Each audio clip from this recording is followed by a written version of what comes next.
सनातन धर्म ज्ञान गंगा चैनल में आप सभी का स्वागत है। मेरे प्यारे कृष्ण भक्तों, आप सभी को जय श्री कृष्णा। मेरे प्यारे कृष्ण भक्तों, हमारा चैनल सनातन धर्म ज्ञान गंगा में हम नित्य श्रीमद् भगवद गीता और वेदों के ज्ञान को प्राणी मात्र तक पहुंचाने के प्रयास में रोज एक वीडियो यूट्यूब में डालते हैं। हमारा मकसद है ये लुप्त होता ज्ञान आज संसार में प्राणी मात्र तक दोबारा पहुंचे।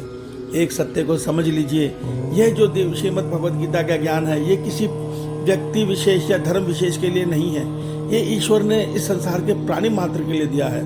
इस सत्य को समझिए और इसका उदाहरण आज के श्लोक से ही ले लीजिए, जो आज हम सरल रूप में सुनने और समझने वाले हैं। आज का श्लोक श्रीमद् भगवद गीता के अध्याय 10 के श्लोक 39 से है, जिसमें भगवान कहते हैं, हे अर्जुन, इस चराचर जगत में, इस सृष्टि में कोई ऐसा जीव और कोई ऐसा देवता नहीं है जिसका आदि बीज मैं ना हूँ, अर्थात सब मुझसे ही उत्पन्न होते हैं। मेरे अतिरिक्त संसार के किसी भी प्राणी का और किसी भी देवता का कोई अस्तित्व नहीं है। सबका आदि बीज मैं ही हूँ। आइए इस श्लोक को, श्रीमद् भगवद गीता अध्याय 10 श्लोक 39 को हम थोड़ा सरल रूप में सुनने और समझने का प्रयास करते हैं। जय श्री कृष्णा। यच्चापि सर्वभूतानां बीजं तदहमर्जुन न तदस्ति विना यतस्यान् मया भूतं चराचरम्। मेरे प्यारे कृष्ण भक्तों, श्रीमद् भगवद गीता के अध्याय 10 के श्लोक 39 में भगवान श्री कृष्ण जी अर्जुन के प्रश्न का उत्तर देते हुए उन्हें यह सत्य समझा रहे हैं कि इस ब्रह्मांड में, इस सृष्टि में मेरे अतिरिक्त अन्य कुछ भी नहीं है। और भगवान अर्जुन को अपनी प्रमुख शक्तियां अर्थात विभूतियों को बता रहे हैं, जिसके तहत आज अध्याय 10 के श्लोक 39 में भगवान श्री कृष्ण जी अर्जुन को कहते हैं, हे अर्जुन, जो सब भूतों की उत्पत्ति का कारण है अर्थात बीज है, वह मैं ही हूँ। क्योंकि इस चर कोई भी जगत में कोई भी भूत या कोई भी प्राणी ऐसा नहीं है जो मुझसे रहित हो। मेरे प्यारे कृष्ण भक्तों, आइए आज के इस श्लोक को हम थोड़ा सरल रूप में सुनने और समझने का प्रयास करते हैं। जय श्री कृष्णा। मेरे प्यारे कृष्ण भक्तों, श्रीमद् भगवद गीता के अध्याय 10 के श्लोक 39 में भगवान श्री कृष्ण जी अर्जुन के माध्यम से हम संसार के मनुष्यों को बहुत बड़ा सत्य बता रहे हैं। श्री भगवान कहते हैं, हे अर्जुन, 84 लाख योनियों में जितने भी प्राणी हैं, जड़ जंगल जगत में, अर्थात चाहे वो किसी भी योनि के प्राणी हैं, उन सब में जो उनकी आत्मा रूपी बीज है, जिनसे वो उत्पन्न होते हैं, उन सब का कारण मैं ही हूँ, अर्थात सबकी उत्पत्ति मुझसे ही हुई है। इतना ही नहीं अर्जुन, देवता, पितृ, गंधर्व, भूत, प्रेत, पिशाच, ब्रह्म, राक्षस आदि जितनी भी योनियां हैं, उन सब का मूल कारण मैं ही हूँ। मेरे प्यारे कृष्ण भक्तों, आप एक सत्य को समझ लीजिए। जब हम इस सत्य को, हमारा मन समझ जाएगा कि इस संपूर्ण ब्रह्मांड की सृष्टि में जितनी भी शक्तियां हैं, जो भी जिसके अंदर विशेषता है, उस विशेषता का कारण वो व्यक्ति विशेष या वो देवता नहीं, बल्कि स्वयं परमात्मा है, तो हमारी जो श्रद्धा है वो परमात्मा के प्रति बढ़ेगी।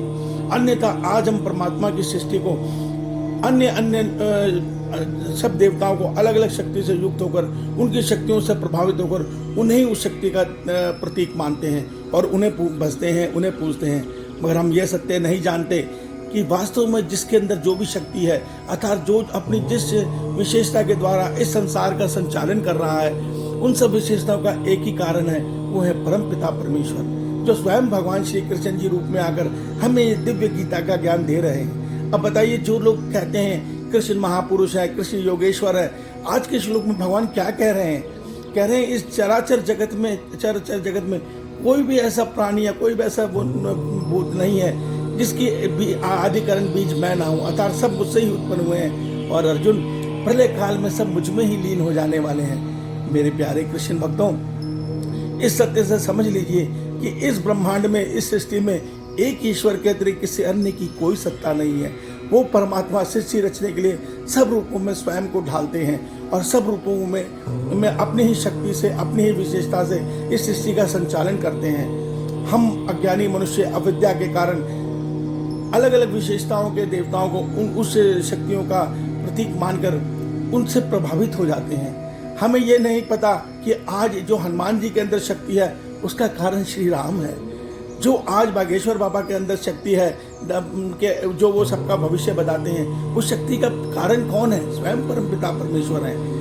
तो इस संसार में जिसके अंदर जो भी शक्ति है, जो सूर्य तप रहा है, उसके अंदर तपने की शक्ति किसने दी? स्वयं परमपिता परमेश्वर ने। उस सूर्य नहीं, परमात्मा ही सूर्य रूप में तप रहे हैं, परमात्मा ही जल रूप में सबको तृप्त कर रहे हैं, परमात्मा ही वायु रूप में सबको जीवन दे रहे हैं, परमात्मा ही धरती बनकर सबको थामे बैठे हैं, परमात्मा ही उर्वरक शक्ति बनकर सबको अन्न जल दे रहे हैं। हमें यह सत्य समझना होगा। इसी को तत्व ज्ञान कहते हैं कि बीज का ज्ञान होना चाहिए। इस बीज से यह संसार उत्पन्न हुआ है। देखिए, इस प्रकृति के बीजों में तो गेहूं के बीज से केवल गेहूं उगता है और उसमें भी कुछ फसल खराब हो जाती है, मगर परमात्मा रूपी बीज से ये सारा संसार, ये सारी सृष्टि बनती है। मगर उनको देखिए, एक ही बीज से भिन्न भिन्न प्रकार की योनियां, इस सृष्टि के भिन्न भिन्न प्रकार के दृश्य, अनेकों प्रकार के लोग, अनेकों ब्रह्मांड बनते हैं, मगर किसी में तनिक भी कोई कमी नहीं रहती। हम परमात्मा की विशालता का, परमात्मा की विशेषताओं का और परमात्मा की शक्ति का कल्पना भी करनी कर सकती है हमारी बुद्धि कि वो परमात्मा क्या हैं, कैसे हैं। मगर वो परमात्मा हमारे लिए सुंदर श्री कृष्ण जी रूप में आकर हमारे सामने श्रीमद् भगवद गीता का ज्ञान दे रहे हैं और हम मूर्ख उनसे प्रेम भी नहीं बना पा रहे। हम आज भी उनसे उनका संसार मांग रहे हैं। वो हमें पूरी गीता में ये समझा रहे हैं, ये संसार, ये शरीर नाशवान है, इसके लिए मांगोगे तो तुम शरीर छिनेगा तो सब छिन जाएगा। अरे मुझे मांग लो, मुझे मांग लोगे तो तुम आत्माओं का जन्म मरण चक्र टूट जाएगा। अरे हमें इससे भी ऊपर उनसे मांगना चाहिए, जो हनुमान जी ने मांगा, जो काकभूषणी जी ने मांगा। उन्होंने कहा, प्रभु हमें मोक्ष मत दो, हमें तो अपनी भक्ति दे दो, हम हर जन्म में केवल आपकी भक्ति करें और आपकी महिमा का गुणगान करें। यही काम भगवान हनुमान जी करते हैं, यही काम काकभूषणी जी भी करते हैं। हम भी भगवान से यही हमें मांगना चाहिए, हे प्रभु हमें मोक्ष मत दो, हमें निष्काम सेवा का वरदान दे दो, हम हर जन्म में आपकी भक्ति करें और इस शरीर से आपके संसार की सेवा करें। विश्वास मानिए, भगवान बहुत खुश होंगे। वो इतना खुश हो जाएंगे कि जो हम चाहते हैं वो हमें अवश्य देंगे। क्यों? हम उनसे क्या मांग रहे हैं? हम उनसे उनका प्रेम मांग रहे हैं और प्रेम देने के लिए भगवान कभी मना नहीं करते।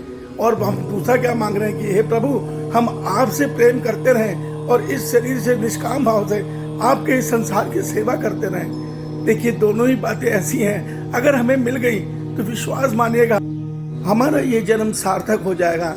हमें भी, हमारे मन में भी हमारे ईश्वर, हमारे राम, हमारे कृष्ण सदैव हनुमान जी की तरह हमारे साथ आनंद पूर्वक रहेंगे और हम भगवान के साथ हाथ पकड़कर इस संसार की सेवा करते हुए सदैव भक्ति रूपी आनंद में मगन रहेंगे।